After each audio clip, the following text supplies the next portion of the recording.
Levez le voile sur les mystères de l'invisible et du mieux-être et chaque lundi à 9h10, retrouvez l'émission qui prend soin de vous. Toutes les informations sur www.sionparler.com. Lorraine, qu'est-ce que le magnétisme ? Alors Marc, il faut d'abord noter que le magnétisme, c'est un fluide que tout le monde possède naturellement, mais qui va être plus ou moins développé selon les personnes. Alors cette pratique du magnétisme consiste en une transmission de ce fluide, donc de cette énergie, d'une personne à une autre, que ce soit d'ailleurs en présence physique ou bien à distance. C'est sans doute une des premières techniques thérapeutiques que l'homme ait utilisées, puisque les premières allusions à cette technique qui ait été retrouvée remontent à environ 3500 ans en Haute-Égypte. Mais alors, donc tout le monde peut être magnétiseur en gros ? Non ? Alors, pour avoir une action curative ou préventive sur les personnes, ce fluide doit être particulièrement développé. Tout le monde n'a donc pas cette capacité, mais elle peut se révéler à tout âge et puis, bien sûr, elle peut s'amplifier par une pratique quotidienne. Alors, vous nous disiez, Lorraine, que le magnétisme consiste à faire un transfert d'énergie. Qu'est-ce que ce transfert peut apporter à la personne qui le reçoit ? Il peut aider à retrouver une harmonie sur tous les plans et agir à titre curatif ou préventif. En cas de trouble ou de maladie, il va aider à retrouver un équilibre du corps, de l'esprit, de l'âme, mais il permet également d'agir pour prévenir un trouble ou une maladie. Et quel type de maux le magnétisme peut-il soulager ? Il peut apporter une aide vraiment sur des maux très divers comme les migraines, l'asthme, les douleurs cervicales, les maux de dos, les brûlures, les problèmes de peau, les rhumatismes, mais aussi sur les problèmes qui vont être liés par exemple au sommeil ou au stress et bien d'autres choses encore.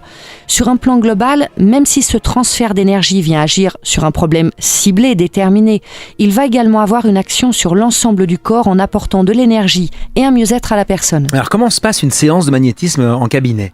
Généralement, la séance commence par un entretien au cours duquel la personne va expliquer au praticien les troubles dont elle souffre. Et le praticien va lui donner des indications sur le déroulement de la séance et puis également la prévenir de certaines choses. Alors quoi par exemple, Lorraine ? Par exemple, il n'est pas rare que les magnétiseurs aient des bâillements ou poussent parfois des souffles assez forts. Ça les aide en fait à évacuer les énergies négatives. Concernant également les consultants, Marc, pendant la séance, ils peuvent avoir des gargouillements, des sensations de chaleur, de froid, des fourmillements. Et puis également, parfois, il peut y avoir des émotions qui remontent. Mais tout ça fait partie du travail de nettoyage et d'harmonisation. Et comment ça se déroule la séance de magnétisme ? Alors, la séance se déroule habillée. Assis sur une chaise ou bien allongé sur une table, chaque magnétiseur là-dessus a véritablement sa propre façon de faire qu'il l'acquiert au fil du temps, de l'expérience. Mais la séance va consister finalement en un enchaînement d'apposition des mains sur toute ou partie du corps pour effectuer le transfert d'énergie aux parties de votre corps qui en ont besoin. Chaque séance vraiment est personnalisée. Et si on ne peut pas se déplacer au cabinet d'un magnétiseur, on peut utiliser cette technique quand même ? Excellente question, oui. Marc.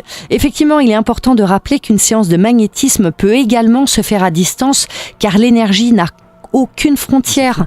Alors pour les séances à distance, le travail se fait souvent sur photo, mais là encore, chaque magnétiseur a sa propre méthode. Et comment peut-on choisir un praticien en magnétisme ? Vous allez trouver des centaines d'annonces dans les journaux, sur Internet, mais le mieux, c'est encore et toujours le bouche à oreille. Ensuite, comme je le dis souvent, laissez-vous guider par votre instinct. Comme dans tout travail thérapeutique et énergétique, il est essentiel que vous soyez en confiance avec le praticien et que vous vous investissiez dans ce travail. À vous maintenant de trouver celui ou celle qui vous accompagnera par cette merveilleuse pratique qu'est le magnétisme. Levez le voile sur les mystères de l'invisible et du mieux-être et chaque lundi à 9h10, retrouvez l'émission qui prend soin de vous. Toutes les informations sur www.sionparler.com.